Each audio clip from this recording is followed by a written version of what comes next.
Good morning, YouTube. Today we're going to fix the E-diff failure on this Ferrari F430 permanently. So are you recording all of the nefarious activities? If you're new to the channel, my name is Dan and this is my garage, and this channel is all about the supercar ownership experience, and this is our Ferrari F430, which is for sale through our dealership NG Supercars, but it's got a little problem, so we're going to fix it before one of you gets it. I just made a rhyme and that was unintentional. We've been having the dreaded slowdown light, so we're going to discuss that real quick and then we're going to fix this thing and it will be a permanent fix. We'll never have to worry about this again. So we're going to show you that in just a second, but real quick, please support the channel. We do appreciate that. You can like, share, and subscribe, and of course you can buy parts and services through our website, normalguysupercar.com. We honestly do appreciate that. That's how we keep this channel going. We don't really make that much money off YouTube, so thank you to all of you that have been supporting us. It's been awesome and we appreciate it greatly. All right, so before we get going, let's discuss the slowdown light. So there are some interesting things that can go wrong with the F1 system on this car, and if you didn't know, the F430 introduced the E-diff. And the E-diff is actually run off the same hydraulic fluid and the same hydraulic pressure as the F1 systems. Obviously you had the F1 system in some of the 355s and 360s and the 575 and of course the 599, and the F430 has the E-diff. And what happens is basically there is a regular differential that's a locking differential just like a lot of these cars, and then they added in some additional computers and a hydraulic solenoid and some other things so that it could lock the differential when the computer wants it to. It's a cool thing, and well, unfortunately, as these cars age, that seems to have some problems. Really common problem is that the solenoid will start to fail. Solenoid's around $1,000, sometimes you can find it a little bit less.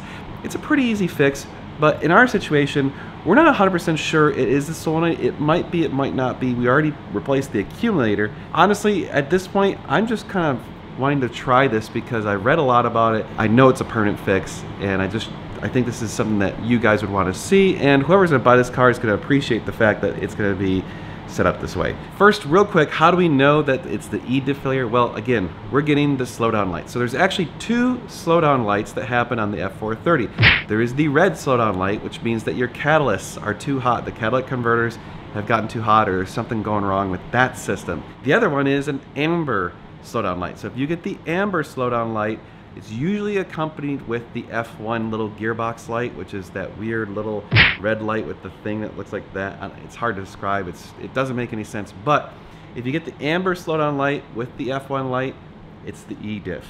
Okay, so that's what's going on in our car. We're getting the E-diff light occasionally, and that's the hard thing, is it's not consistent. It only happens once in a while. Seems to be usually if you're coming from a high speed down to a slow speed, you have to do a bunch of rapid downshifts. That's when you get this problem. It's also accompanied by the transmission won't shift. Sometimes it goes into neutral, sometimes it just stays in whatever gear it's in. So if you're in second gear, that's all you get. And it lasts about 20 to 30 seconds. So it can be kind of embarrassing because, well, I've had it happen where it went into neutral, I'm at a stoplight, the light goes green, and I can't go. So I want to get rid of that problem. It's really annoying. Again, whoever's gonna buy this car is gonna appreciate it. So how are we solving it? Well, we bought a Scud Swiss E-diff controller. It's really simple to install, and basically what this does is it makes it so that the E-diff is turned off in certain Manettino settings and turned on in other Manettino settings. So basically the car is going to behave probably a little bit better. From what I've understood, and people who have bought these that I know, they said, hey, the car actually feels a little better. It feels a little bit more analog. It feels more like a driver's car. So I think people will appreciate that. Let's open this up and take a look at it. Okay, so here is the ECU relay.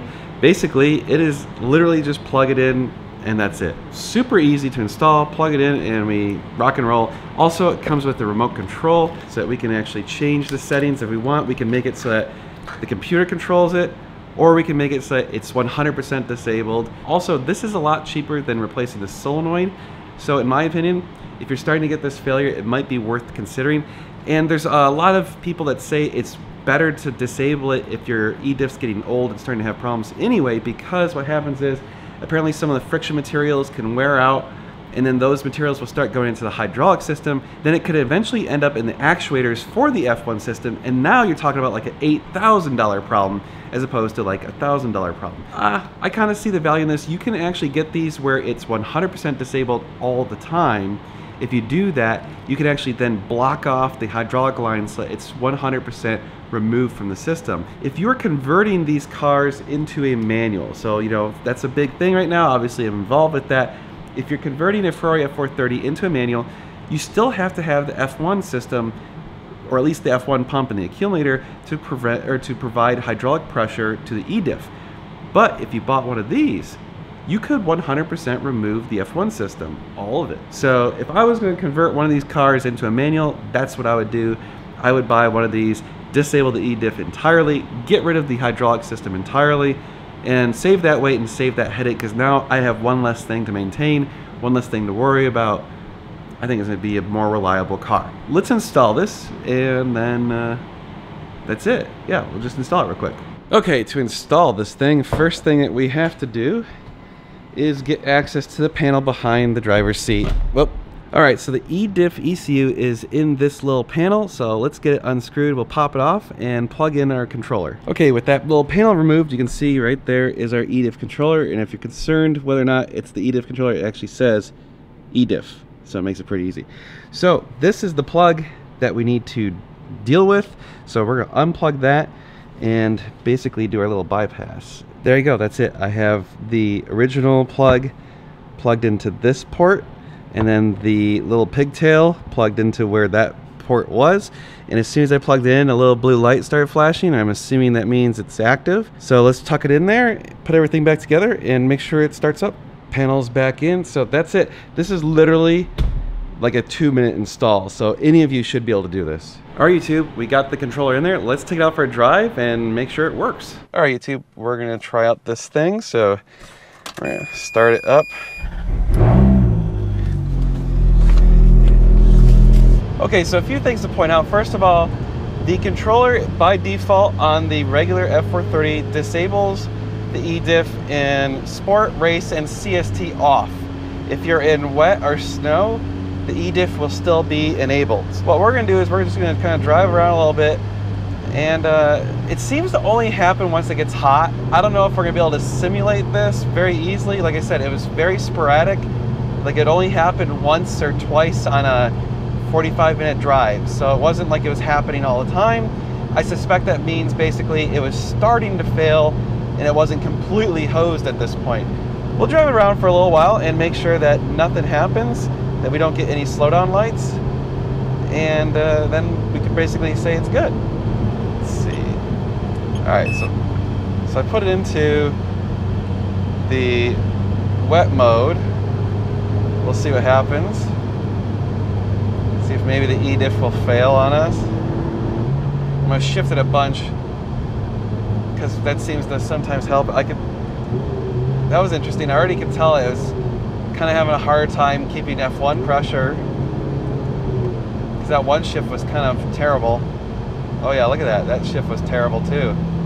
So already I could tell there's something wonky going on with the E-diff system, because as soon as I put it in the E-diff mode, we were getting weird behavior with the F1. Like it's not shifting very well. Well, let's put it back into race mode. So someone's gonna ask, can you feel a difference with the E-diff disabled? I mean, at this point, no. I suspect maybe if you're driving it very slow, you might be able to tell a difference, because sometimes the E-diff would lock up when you're driving very slow and create kind of like a herking and jerking, you know, almost like you're driving without a differential. And also, I think if you're driving it very aggressively, you would probably be able to notice that there's sometimes a difference. But other than that, no, right now, so far, it seems to be behaving very good. The differential locking up is really going to only matter once you're losing traction or driving it aggressively around corners and stuff. If you're just kind of cruising like this, you're not going to be able to feel a difference at all. Alright, so I'm going to try shifting it really rapidly, see if it loses any composure when we're slowing down up here. So that was sometimes what seemed to cause is like a bunch of rapid shifts in a row. So I'll give it a shot.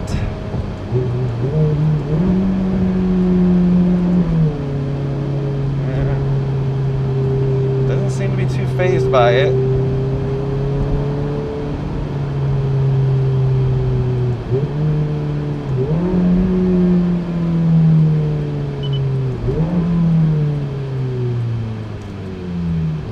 Well, as long as we're out having fun.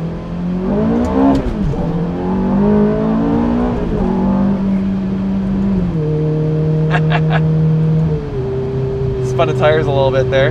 I am not able to get it to have an e-diff failure while it's in race mode, so I believe the product is working as designed. So if you guys are wanting to get one of these Scudding Swiss controllers, I'll put a link in the description below. This is not a sponsored video. We did not get hooked up on this. I paid full retail just like all of you guys. We have no affiliation with them, but they seem to sell a pretty good product. So I encourage people to buy products that are good products, that are, what people are wanting to do with these cars. All right, let's get some more fun.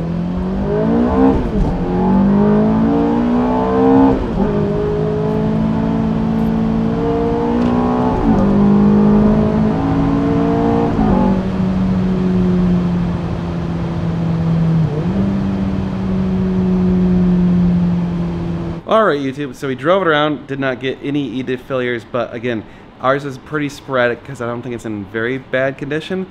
So we'll drive it around some more and I'll report back if we end up having any issues or not, or if anything else happens, but I think it's solved. I could feel a little difference here and there, but it's pretty much imperceptible. So I don't think it's going to be a problem. I think any of you having the e-diff issues, it's probably a reasonable thing to do. You might even consider doing it as a preventative measure. I mean, as these cars age, the e-diffs start to have some issues, unless you want to keep redoing a bunch of parts on it, But I think typically it's the solenoid that fails, so if you're having the e-diff issues, we thought it was the accumulator. I think that was the wrong thing to do, replacing that. I think it was probably the solenoid, but that's a pretty expensive part. This is a little bit cheaper doing the Scudding Swiss e-diff controller. Overall, I'm pretty pleased. I think it's a good product. And yeah, that's to do it. So again, this is not sponsored. We just thought it was a good product and we needed it for this car, so we bought it. But if you guys do need anything that we sell, we do appreciate if you guys can do that by going to normalguysupercar.com and buy your parts from us. Use code NGS10 to hook yourself up with 10% off. Or if you want a special quote, email us sales@normalguysupercar.com. And again, if you want this car, send us an email, sales@ngsupercars.com. We can make a deal. Currently, $119,000. It's not going to last long at that price, so someone scoop it up real quick. 24,000 miles. It is 100% ready to go. Everything's sorted, brand new tires. All the maintenance is up to date, so you're ready to kick ass and have a lot of fun with this car. But that's to do it. You guys are amazing. Thank you so much for watching. We're going to be doing a lot of cool car stuff, so you're going to want to stay tuned. It's going to be sweet.